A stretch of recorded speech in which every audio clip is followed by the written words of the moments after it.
आइए, सुनिए, देखिए, समझिए सनातन सत्य। जैसी दृष्टि वैसी सृष्टि, दृष्टि विज्ञान। कुदरत, कुदरती रचना एवं कुदरत के कानून से शाश्वत सुख की प्राप्ति।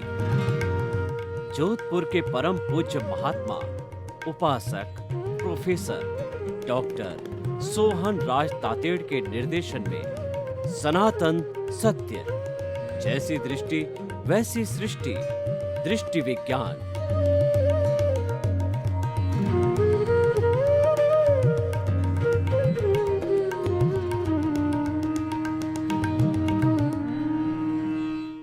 आज का हमारा बहुत सुंदर विषय सामुदायिक जीवन।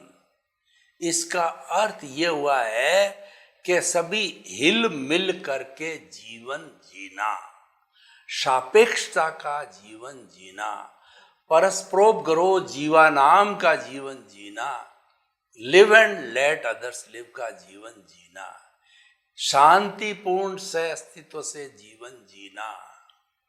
तो ये संभव कब है? ये संभव तब है जब हम एक दूसरे का सहयोग करें, गिव एंड टेक का फॉर्मूला लगाएं। आप परिवार के सदस्य हैं तो परिवार के सदस्य में हर एक को काम करना होता है।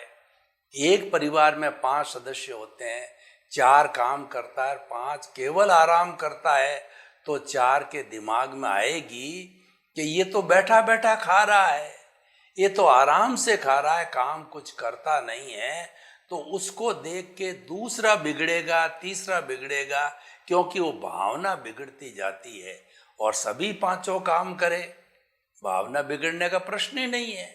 अगर किसी भी फर्म में 2 पार्टनर है तो 50-50% काम करते हैं, मेहनत करते हैं, और 50-50% जो है वो अपना सहयोग लेते हैं, वो अपना रेशियो लेते हैं, अपना मुनाफा लेते हैं, तो कोई तकलीफ नहीं होती है। हस्बैंड और वाइफ है, दोनों काम करते हैं, दोनों परस्पर का जीवन जीते हैं, वो उसका सहयोग करता, वो उसका सहयोग करता है, तो कोई प्रॉब्लम नहीं आती है। अगर कोई भी वाहन गाड़ी है जिसपे कि 2 बैल जुते हुए हैं, दोनों बैल बराबर चलते रहे तो गाड़ी आराम से 10-20 किलोमीटर चल सकती है। और आज की ट्रेन को हम देखें तो ट्रेन के जो दोनों पहिए पटरी पर बराबर चलते रहे तो कोई प्रॉब्लम नहीं है, हजारों किलोमीटर वो जो है ट्रेन पार कर सकती है। तो कहने का अर्थ है सामुदायिक जीवन का अर्थ होता है कि सभी अपना अपना श्रम करके और जीवन जिए, परस्पर सहयोग का जीवन जिए। परस्परोपगो जीवानाम का अर्थ ये हुआ कि हम परस्पर सहयोग करते हुए सभी प्राणी जीवन यापन करें। देखिए कि किसान है, वह अनाज पैदा करता है, एक दूसरा किसान है सब्जी पैदा करता है, और जो फैक्ट्री वाला है वो हमारे काम की यूटेंसिल्स वगैरह बनाता है, और एक किसान रुई पैदा करता है, टीचर पढ़ाई करवाता है, डॉक्टर है वो हमारे स्वास्थ्य की रक्षा करता है।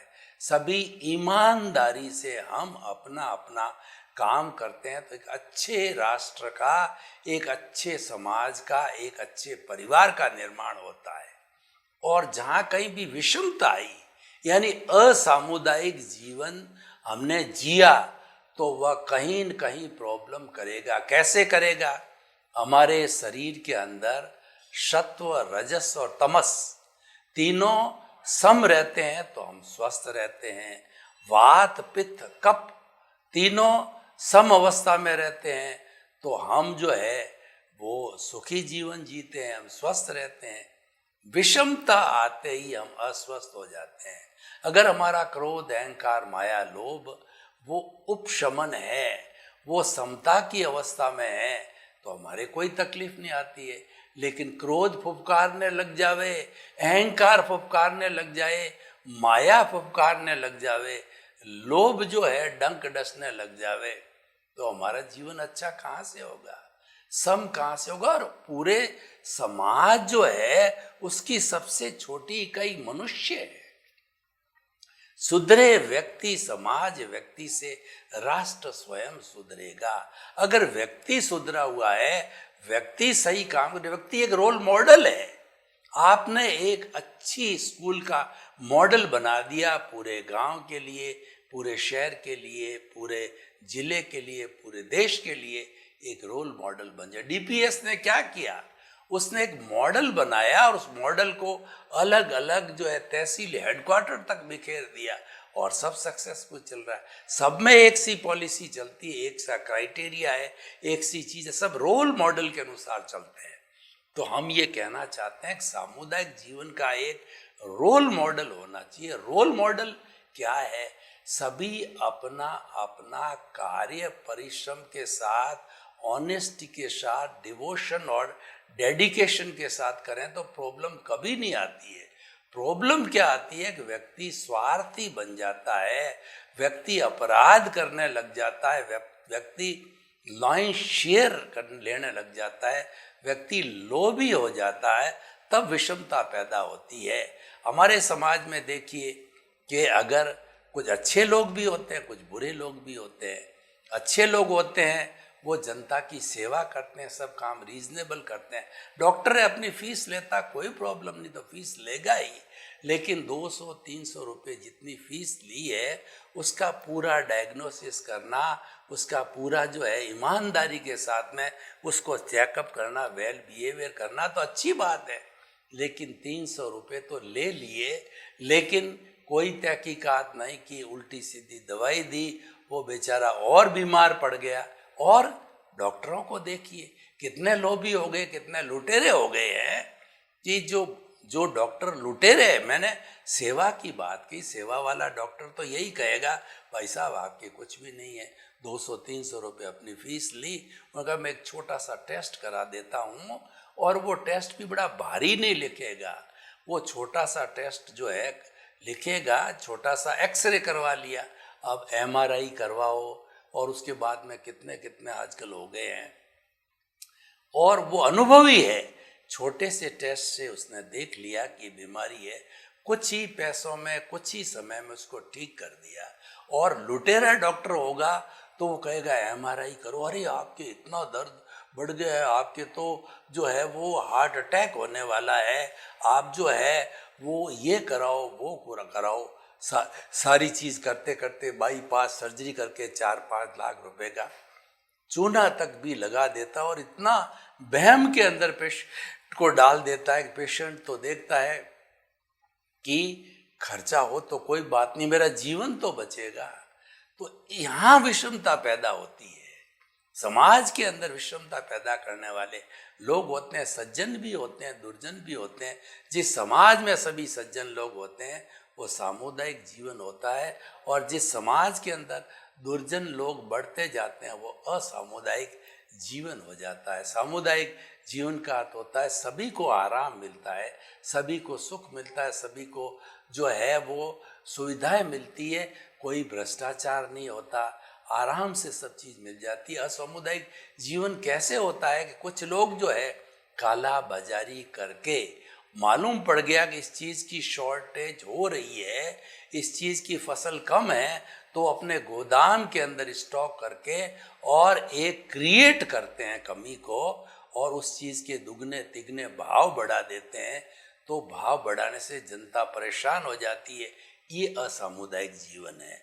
और व्यक्ति ऐसा नहीं करते हैं कि भाई मुझे तो 2-5% ब्रोकरेज चाहिए, माल आया चला गया, आया चला गया, तो वो सारा माल मार्केट में जाता है, कंज्यूमर तक जाता है, कोई चीज़ की कमी नहीं आती है। जहाँ शॉर्टेज क्रिएट की जाती है वहाँ पर जो है क्रिएशन के कारण जो है कमी आ जाती है, या क्रिएशन के कारण जो है वह पैदा की जाती है, क्योंकि लोगों को लूटना होता है। तो जितना लूटने वाली बात है, असेवा की बात है, वो सारा असामुदायिक जीवन है।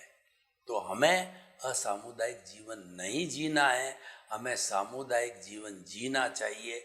और ये जीवन के लिए सारी preparation, charity begin from home, हमारे खुद से करनी पड़ेगी कि जो काम मैं करता हूँ पूरे परिश्रम के साथ मैं करूँगा, कोई बदमाशी नहीं करूँगा, और पूरी ताकत लगा के काम करूँगा, तो जब हम सुधर गए, अपना सुधार संसार की सबसे बड़ी सेवा है, हम सुधरेंगे तो हमको सारी दुनिया सुधरी हुई नजर आएगी। और मेरे दिमाग के अंदर नेगेटिविटी है तो सारी दुनिया बिगड़ती हुई नजर आएगी। ये सारा खेल पॉजिटिविटी और नेगेटिविटी का है। आपके मस्तिष्क में क्या है? आपके मस्तिष्क में अपराध है तो आप अपराध करना चालू करेंगे, आप मिलावट चालू करेंगे, आप आतंकवाद करेंगे, आप हिंसा करेंगे। और आपके जीवन में प्रेम है, सौहार्द है, आपके जीवन के अंदर पापकारी प्रवृत्ति के प्रति नफरत है, आपको बुराई के प्रति नफरत है, आप पॉजिटिव थिंकिंग वाले हैं, कभी भी गलत रास्ते पे नहीं आएंगे। वो सारा सामुदायिक जीवन हो गया। तो देखिए, इसके लिए हमें संस्कार देने होंगे। जैसे बच्चा होता है, उसकी माँ प्रथम पाठशाला होती है, जैसी माँ होती है वैसा संस्कारी बच्चा हो जाता है। प्रारंभ से ही माँ उस बच्चे को अच्छे संस्कार देती है कि early to bed and early to rise is a sign of the good health. A sound mind exist in a sound body. तुम परिश्रम करो, सम और श्रम की जो है विचारधारा से बोलो। सम का मतलब जब बच्चा थोड़ा समझदार हो जाता है तो माँ उसको बताती है कि तुम्हारे जीवन में क्रोध, अहंकार, माया, लोभ है, उसको स्थान नहीं देना, ये श्रम अवस्था होगी। और श्रम का मतलब ये अगर ऊंचे नीचे हो जाए तो इसको दबा के रखो। जैसे आपको क्रोध आ गया तो उसको क्षमा भाव से जीतो, अहंकार आ गया तो सरलता से जीतो, माया आ गई तो मृदुता से जीतो, और लोभ आ गया तो संतोष के लिए कहा गया है कि गोधन, गज धन, बाजी धन और रतन धन खान, जब आवे संतोष धन, सब धन धूरी समान। व्यक्ति के पास में बहुत बड़ा तो है, गऊ का धन है और हीरे माणक मोती पन्ने हैं, तो कभी भी जब उसको संतोष नहीं आता है तो वह जो है वो बढ़ाता जाता है। लेकिन इसको जब संतोष आता है तो सब धन धूल के समान लगता है, और संतोष के अंदर वह आनंदित हो जाता है कि ईश्वर ने जितना दिया है बहुत है, उसी में आनंद मनाओ। तो सबसे बड़ा सामुदायिक जीवन क्या है? अपनी आवश्यकताओं को कम करो कि जो ईश्वर का आशीर्वाद मुझे प्राप्त है, मेरे परिवार को दिया है, साईं इतना दीजिए जामे कुटुंब समाए, मैं भी भूखा न रहूं और साधु न भूखा जाए। हे प्रभु, मुझे इतना दो कि न तो मैं भूखा रहूं, न मेरे परिवार का सदस्य भूखा रहे, और न कोई मेरा अतिथि, कोई भी संत पुरुष वगैरह सन्यासी आ जावे तो वह भी भूखा नहीं जाना चाहिए, आतिथ्य सत्कार कर सकूं। तो हम अच्छे संस्कारों से जो है पोषित होने चाहिए। और अच्छे संस्कार एक इस तरीके के होते हैं कि खाली स्लेट पे लिखा जाता है तो हमेशा स्थायी होता। अच्छे संस्कार हमारे अवचेतन मन तक चले जाते हैं। हमें अच्छे संस्कारों को बच्चों के अवचेतन मन पर जो है भेजना चाहिए। यानी जब हम संस्कार दें तो उनको मेडिटेशन कराना चाहिए। वो संस्कार उनके अस्थि मज्जा तक पहुंचना चाहिए, उनके तेजस शरीर, उनके अवचेतन मन तक पहुंच जाना चाहिए। हम आपको बताना चाहते हैं कि कुछ ऐसी बातें हैं जो आपके जीवन में 3 साल 5 साल की कोई बात है, आज आपको वैसी दिखाई दे रही है जैसे कि आपको आज ही घटित हो रही है।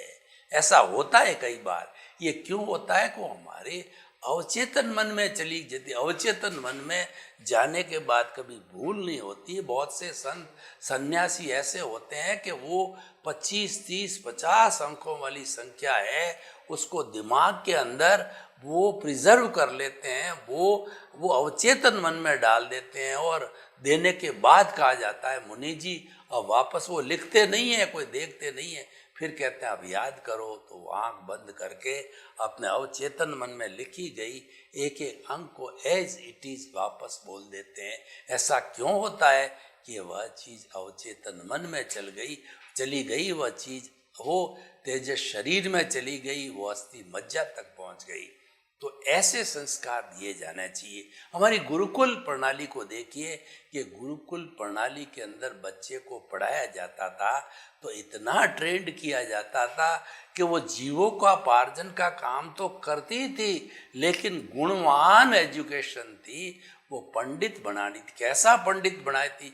विनयशील पंडित बनाती थी। आजकल का देखिए, पढ़ा लिखा है, graduate, post graduate, PhD, doctorate, postgrad किया हुआ है, इतना अहंकारी है, वो कहता है मेरे बराबर तो दुनिया में कोई नहीं है, मैं तो सब कुछ जानता हूँ। और प्रैक्टिकल कोई बात कहो उसकी, विनय की, प्रणाम की, छोटा है, विनय की बात कहो, प्रणाम की बात करो, घर गृहस्थी के छोटे काम की बात हो, कहेगा मैं तो पढ़ा लिखा विद्वान हूँ। क्या मैं घर में सब्जी ला सकता हूँ? मैं घर में झाड़ू लगा सकता हूँ? क्या मैं कोई छोटा मोटा काम मेरे माता पिता कर सकता हूँ? वो नहीं करता है, वो टाल मटोल करता है, तो किस प्रकार का विद्वान है? लेकिन गुरुकुल प्रणाली जो है वो ऐसे विद्वान बनाती थी कि वो simple living and high thinking वाले होते थे। बड़ों को प्रणाम करना, बड़ों की बात को मानना, बड़ों की बात को काटना नहीं, और हर एक के जो है वो मंतव्य को स्थान दिया करते थे। उसको पंडित कहा करते हैं। पंडित होते हैं वो इंट्यूशनल होते हैं, विद्वान होते हैं वो इंटेलेक्चुअल होते हैं। देखिए बहुत बड़ा फर्क है। हम जो आज का विषय सामुदायिक जीवन को अच्छा जीवन देने के लिए व्यक्ति को भीतरी जगत में ले जाना पड़ेगा, उसका भावनात्मक विकास करना पड़ेगा। देखिए एक तो बुद्धि का जगत है। बुद्धि क्या करती है कि हमको संसार में भटकाती है, ये अच्छा है, ये बुरा है, ये लाभ वाला है, ये हानि वाला है। वो राग द्वेष पैदा करती है और वह जो है झगड़ा कराती है, फिसाद कराती है और संसार में भटकाती है। तो इसके बुद्धि के कारण अलग अलग भेद है, ये शब्दों तक सीमित है। हमें सामुदायिक जीवन जीने के लिए, अच्छा जीवन, हमें व्यक्ति को जो है भीतरी जगत में मेडिटेशन के जरिए जो है उसको आगे जो है इंट्यूशन के जगत में ले जाना होगा। उस जगत में कोई भी चला जाएगा तो वो स्थायी जगत है, वहाँ सत्य को देखेगा। Truth is God, God is truth. वहाँ वाइब्रेशंस को देखेगा, वहाँ पे शब्द समाप्त, और वहाँ कोई भेद नहीं दिखाई देगा कि चाहे पीर पैगंबर जाओ, चाहे जीसस क्राइस्ट जाओ, चाहे महावीर जाओ, चाहे जो है वो अपने कोई से भी संत चले जाओ, गुरु नानक चले जाओ, सबको एक सा सत्य दिखाई देगा। और वही एक सा सत्य हमारे धार्मिक जितने भी जो है वो धर्म सुधारक कहिए या धर्म संस्थापक कहिए, एक सी बात कही कि वो भीतर से आया है। तो हम ये कहना चाहते हैं सामुदायिक जीवन जीने के लिए भावनात्मक विकास करना पड़ेगा। शब्दों से परे जो है हमको अशब्द की अवस्था में, इंद्रियातीत अवस्था में जाना पड़ेगा। आजकल सबसे बड़ा बिखराव क्या हुआ कि हमने बच्चों को पढ़ा करके अहंकारी तो बहुत बना दिया, डिग्रियां तो बहुत बना दी है, लेकिन उनको विनयशील नहीं बनाया है। जहाँ विनय होती है वो गुणों की खान है, ऑटोमेटिकली आ जाता है। वहाँ अहंकार को कोई स्थान नहीं होता है, वहाँ तो विनम्रता को स्थान दिया जाता है। आप कोई व्यक्ति विनम्र है, उससे मिलिए, आपको आनंद आ जाएगा, क्योंकि वो सामुदायिक जीवन जीने वाला है। वो तो उसके संपर्क में जो भी आता है, भिखारी आता है, गरीब आता है, बड़ा आता है, छोटा आता है, बड़ा से बड़ा जो है राष्ट्रपति भी आ जाता है, प्रधानमंत्री भी आ जाता है, सबको एक नज़र से देखता है, सबके साथ के अंदर वो अच्छा व्यवहार, अच्छा सलूक करता है और कुल मिला के समानता का व्यवहार करता है। महात्मा गांधी ने जो सिद्धांत दिए, सर्वोदय का सिद्धांत, कितना सुंदर सिद्धांत है। वो सामुदायिक जीवन के लिए बहुत अच्छा सिद्धांत है कि सबका विकास हो। उन्होंने देखा कि महात्मा गांधी ने देखा कि आज़ादी तो मिल गई है, लेकिन आज़ादी को टिकाए रखने के लिए कुछ न कुछ एथिक्स बनाने पड़े, कुछ आचार संहिता बनानी पड़ेगी।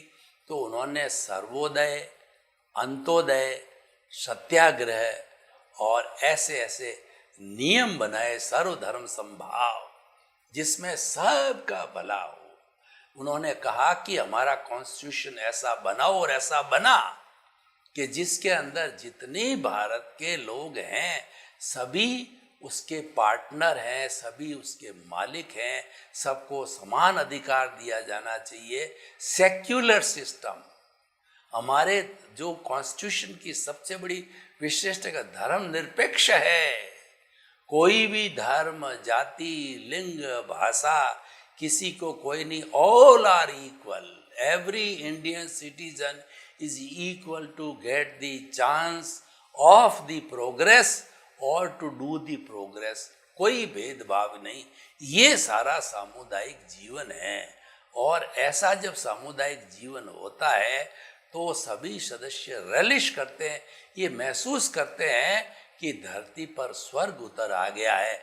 न महिलाओं के साथ में दुर्व्यवहार होता है, न कोई लूट खसोट होती है, और सभी अपने अपने तरीके से जीवन यापन करता है। ये बात अलग है।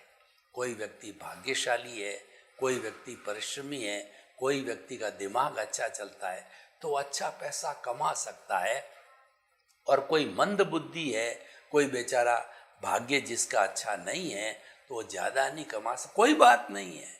लेकिन जो पैसा ज़्यादा कमा रहा है उसको अहंकार नहीं आना चाहिए। ऐसा ना होना चाहिए सामुदायिक जीवन के अंदर कि किसी के पास पैसा वो धौंस पट्टी करे लोगों के पास, बल्कि उसका ये फर्ज होना चाहिए कि वह भी मेरे जैसा है तो मुझे उसकी मदद करनी चाहिए। तन की सेवा, मन की सेवा, धन की सेवा, यानी परोपकार करे, वह लोगों का उपकार करे, जगत कल्याण करे, और जो है लोक कल्याण करे, जय जगत करे। ये उसका सिद्धांत होना चाहिए, तभी सामुदायिक जीवन चलता है। अहंकार किस बात का? देखिए क्या राजा रावण, जिसके की जो 9 ग्रह है उसके इर्द गिर्द घूमते थे, और राजा इंद्र है उसकी हाजिरी में रहता था। वो वेदों का प्रकांड पंडित था, लेकिन एक अहंकार के वशीभूत होकर के राम के हाथ मारा ही नहीं गया। उसका पुतला हर साल जलाया जाता, शताब्दियों से क्यों जलाया जाता? कहा जाता है कि अधर्म पे धर्म की जीत, ये बुराई पे भलाई की जीत है। यानी ये अच्छाई को स्थापित करने के लिए ऐसा किया जाता है। तो सामुदायिक जीवन एक स्थायित्व है। सामुदायिक जीवन अधर्म पे धर्म की जय है। सामुदायिक जीवन बुराई पे अच्छाई की जय है। इसको समाज में लागू किया जाना चाहिए। यह एक राम राज्य का मॉडल है। राम राज्य था, उसमें सामुदायिक जीवन था कि सबको अपनी मूलभूत आवश्यकताओं की पूर्ति हो जाती थी। धनवान भी थे, गरीब लोग भी थे, पर आवश्यकता हर एक की पूर्ति होती थी। जो धनवान लोग थे वो लोक कल्याण करते थे, अपने धन का अहंकार करके लज्जित नहीं करते थे। वो अपने से नीचे वालों को, ये बड़ी व्यवस्था होती थी। अपराध नहीं थे, आतंकवाद नहीं था, और बुराइयां जो आज के युग के अंदर है वो नहीं थी। देखिए, मैं आपको एक जो मैथमेटिक्स की थ्योरम बताता हूँ कि एक सर्किल से केवल एक ही वृत्त खींचा जाता है, यानी एक सेंटर पॉइंट है तो उस पर एक ही परिधि आएगी, सेंटर पॉइंट दूसरा हटा के दूसरी परिधि हो जाएगी। तो पुराने समय के अंदर गुरुकुल प्रणाली का जब समय था तो उसमें क्या होता था, सेंटर में गुणी, गुणवान, गुण, अच्छाइयाँ, अच्छे लोग रहा करते थे। यानी मानवता को, मूल्यों को स्थान दिया जाता, और परिधि पे साधन थे। जितने भी हमारा धन, दौलत, पद, प्रतिष्ठा, ऐश्वर्य था, वो सब परिधि के अंग हुआ करते थे। लेकिन आज के वो सामुदायिक जीवन था। आज का जो जीवन असामुदायिक हो गया, उस असामुदायिकता में क्या हो गया कि व्यक्ति इतना लोभी हो गया कि उसको सेंटर वाले मूल्यों को पटक दिया परिधि पर। परिधि के ऊपर जो हमारे साधन, खास तौर से धन संपत्ति, पद प्रतिष्ठा थी, उसको सेंटर में ले आए। यानी एन केन प्रकारेण अगर व्यक्ति ने अपनी संपदा को कमाया, अपने पद प्रतिष्ठा, धन दौलत बाई हुक और क्रुक बना दी है, वो एक सिंबल हो गया। हमारे समाज के अंदर वह एक सिंबल बन गया कि ये व्यक्ति बड़ा है, ये असामुदायिक जीवन हो गया। तो हमें सामुदायिक जीवन बनाने के लिए पुनर्मूल्य, जो पुराने मूल्य है उनकी स्थापना करनी पड़ेगी। समाज के अंदर जो मूल्य गिर गए हैं उनको फिर से हमें स्थापित करना पड़ेगा, तब जाकर के सामुदायिक जीवन बन पाएगा। सामुदायिक जीवन का अर्थ ये होता है हमारा सामूहिक जीवन जो सबके लिए आनंददायी हो, यानी स्वर्ग है धरती पर उतर आए, उसमें सभी रेलिश करे, कोई भेदभाव महसूस न करे, अपने अपने कर्मों के अनुसार अपना अपना कार्य करते हुए कोई भी किसके तिरस्कार के भागी नहीं बने, तो वो सारा सामुदायिक जीवन है। तो इस तरीके से हम निष्कर्ष के तौर पर अगर हम एपिसोड को ओपन टू द ऑडियंस करें तो हम मालूम पड़ेगा कितना सुंदर है। हम ऑडियंस को ये बताना चाहते हैं कि हमें पुनः भारत को धर्म गुरु देश बना हुआ ही है, लेकिन उसको बनाए रखना है, क्योंकि भारत ही एक ऐसा देश है जो विश्व को निशस्त्रीकरण, पंचशील और सामुदायिक जीवन की प्रेरणा दे सकता है। क्योंकि अच्छे मूल्यों को जीने वाला जो है ये देश है, तो ये भारत से ही संभव है। तो हम अगर मानवता को बचाना है तो अच्छा सामुदायिक जीवन सभी जियो, वरना मानवता खतरे में है और हम उसके दुष्परिणाम का हमको भोगना पड़ेगा। सर्वे भवन्तु सुखिनः, सर्वे सन्तु निरामया। लोक के सब जीवों को सुख मिले, शांति मिले, आनंद मिले, प्रेम मिले, सामुदायिक जीवन मिले और सभी अपना सुखी जीवन यापन कर आनंद का जीवन जिए। आपके प्रति मंगल भाव।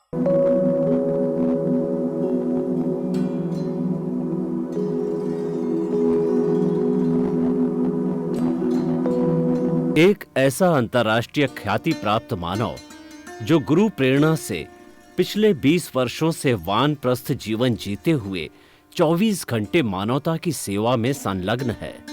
एक ऐसा मानव जो अभी राष्ट्रीय, अंतर्राष्ट्रीय टीवी चैनलों पर 7,500 एपिसोड के माध्यम से सनातन सत्य, आत्मविज्ञान एवं पुनरुत्थान, व्यवहार एवं निश्चय जगत के जीवनोपयोगी विषयों पर हृदय स्पर्शी प्रवचन कर चुका है। उस मानव का नाम है महात्मा उपासक प्रोफेसर डॉक्टर सोहन राज तातेड़। प्रोफेसर तातेड़ द्वारा योग, दर्शन, शिक्षा विषयों पर रचित पीएचडी स्तर के 250 शोध ग्रंथ भारत के 100 प्रतिष्ठित विश्वविद्यालयों में शोधार्थी पढ़ रहे हैं तथा वे सभी शोध ग्रंथ वहां की सेंट्रल लाइब्रेरियों में उपलब्ध हैं। महात्मा सोहन राज ने अभी तक हजारों स्कूलों, कॉलेजों, विश्वविद्यालयों एवं संस्थाओं में सेमिनार, वर्कशॉप, कैंप लगाकर लाखों विद्यार्थियों को योग, दर्शन, शिक्षा का प्रशिक्षण देकर उन्हें सुसंस्कारित किया। डॉक्टर तातेड़ ने भारतीय संस्कृति उत्थान के 4000 से अधिक समसामयिक विषयों पर आर्टिकल लिखकर ऑनलाइन जर्नल, पत्रिकाओं, वेबसाइट्स पर प्रकाशित किया, जिसका उपयोग लाखों पाठक कर रहे हैं। उपासक तातेड़ के 5000 से अधिक आज का सुविचार, आज का शुभ संदेश, आज का मंगल भावना योग आदि चिंतन websites, Twitter, blogger, Facebook, YouTube माध्यमों से लाखों लोग अपना जीवन निर्माण कर रहे हैं। मानवता के मसीहा ऐसे महामानव महात्मा सोहन राज तातेड़ के प्रोफाइल को अभी तक विश्व के 20 लाख दर्शक यूट्यूब पर, 12 लाख गूगल पर एवं लाखों दर्शक फेसबुक, ब्लॉगर, ट्विटर और इंस्टाग्राम पर देख चुके हैं।